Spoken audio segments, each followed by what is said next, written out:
Magandang araw po sa inyo lahat mga viewers. Ako po si Rebecca Mendoza. Ako po muli ang magsasagot ng mga 10 mga katanungan. Meron po ko ditong hinandang props. Itong props na ito ay naglalaman po ng mga 10 mga tanong. Ang gagawin ko po dito ay bubunutin ko po ito pa isa-isa. Babasahin ko po ang mga tanong at ito po ay sasagutan ko hanggang sa makomplete ko po ang lahat ng mga 10 tanong na to. Ang mga questions na ito ay matagal ko na po itong inipon sa aking notebook. Ako po ang nag-search at nag-effort na magsagot ng mga tanong na ito. And then, nag-effort din po akong mag-memorize. Anyway, ito po ay pang 25 videos ko na po ito sa Q&A at ngayon ay magsisimula na po ako.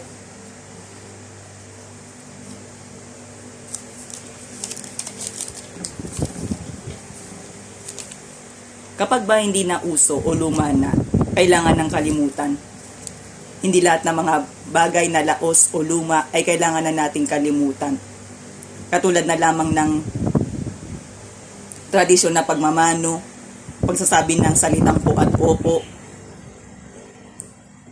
mga tradisyon nating sayaw, mga luma nating kanta, mga dati nating laro o libangan, at iba pa. Ang lahat ng mga bagay na ito ay hindi natin dapat na kinakalimutan. Bagkus ito ay dapat pa rin natin binubuhay at patuloy na pinapahalagahan sapagkat nakakatulong din ito para mahubog ang ating tamang values, lalo na para sa mga kabataan at para mas higit pa natin mapahalagahan, natangkalikin ang sariling atin.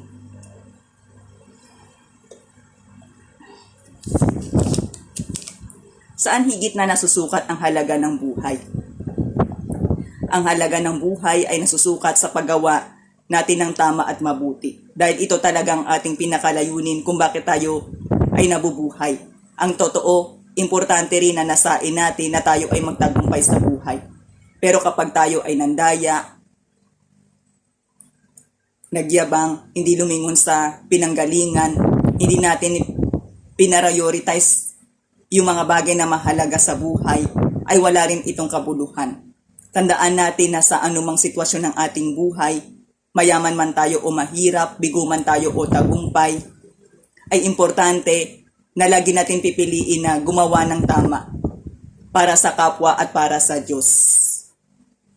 Dahil kapag hindi natin pinili gumawa ng tama kahit pa tayo ay matagumpay at maraming mga nalaman, ay wala rin itong kabuluhan. Sapagkat ang halaga ng ating buhay ay nakabase sa paggawa natin ng tama at mabuti. At ito ang tunay na tinitimbang sa atin.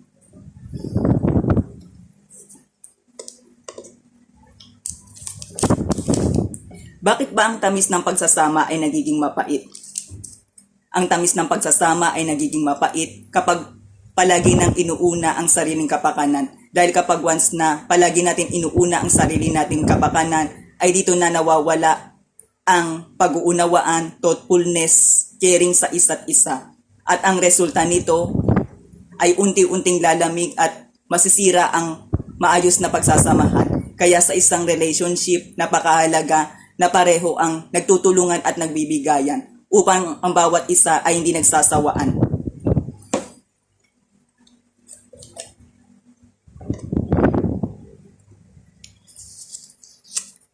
Ano ang ibig sabihin o kahulugan ng isang salitang pahayag na magalit ka pero wag kang magkasala?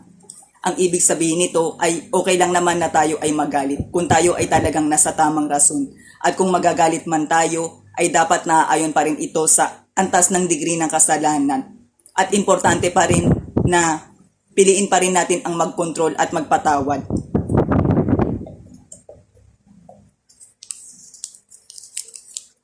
Kapag ba uso at ginagawa ng karamihan, ay gagawin na rin natin. Kung talagang tama at mabuti ang mga bagay na nauuso, ay dapat natin itong sang-ayunan. Katulad na lamang ng paggamit ng social media. Nararapat lamang na tayo ay makisabay dito. Pero kailangan ay gamitin natin ito sa tama. Gamitin natin ito para madagdagan ng ating kaalaman, makapaghatid, makapagbahagi ng magandang inspirasyon.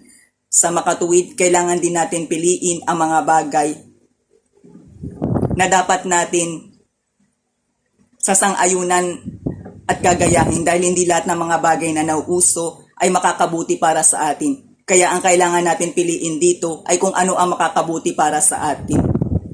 Para sa ganon ay hindi rin tayo mapapahamak at magsisisi.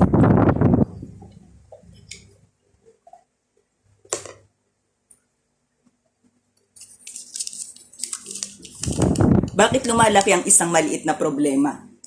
Kapag ang isang maliit na problema, ito ay atin lang isinisiwalang bahala at hindi natin ito sinusolusyonan, ay patuloy itong lalaki. At kapag ito ay patuloy na lumalaki, ay tayo rin sa bandang huli ang mahihirapan at maapektuhan.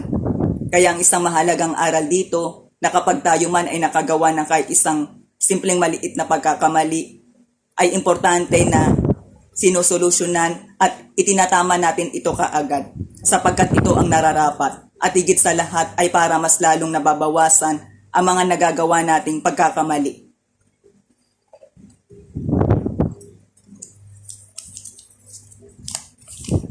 Posible ba na ang problema ay hindi mo problemahin? Hindi maaari na ang isang problema ay hindi mo ito problemahin sapagkat ito nga ay problema. Pero mali kung ito ay atin lang tatambayan at patuloy na problemahin. Ang dapat kapag tayo ay mayroong problema, ang masigit nating iniisip ay ang solusyon upang ito ay atin ang malampasan.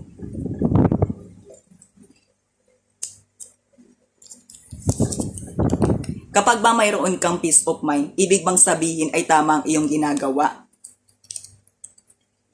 Kung talagang wala akong hindi nagagawang hindi maganda, maliit man ito o malaki, hindi ako nakapanakit ng iba, at lagi kong pinapairal ang konsensya sa bawat gagawin kong hakbang, ay doon ko tiyak na masasabi na meron akong peace of mind. Dahil ang pagkakaroon ng peace of mind ay yung namuhay ka ng nasa tamang prinsipyo. As long as na gumawa ka ng mabuti sa kapwa, ginagawa mo kung ano ang nararapat, kahit pa ito ay minsan mahirap, ay doon mo tunay na mahanap ang pagkakaroon ng peace of mind.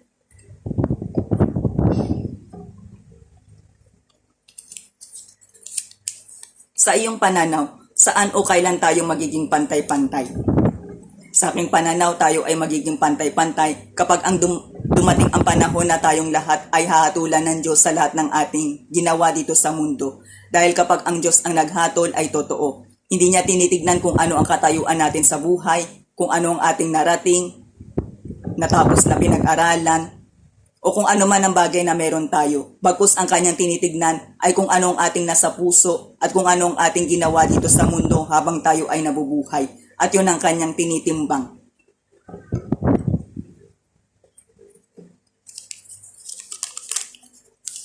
Maaari bang magtagumpay ang isang taong kulang ang abilidad?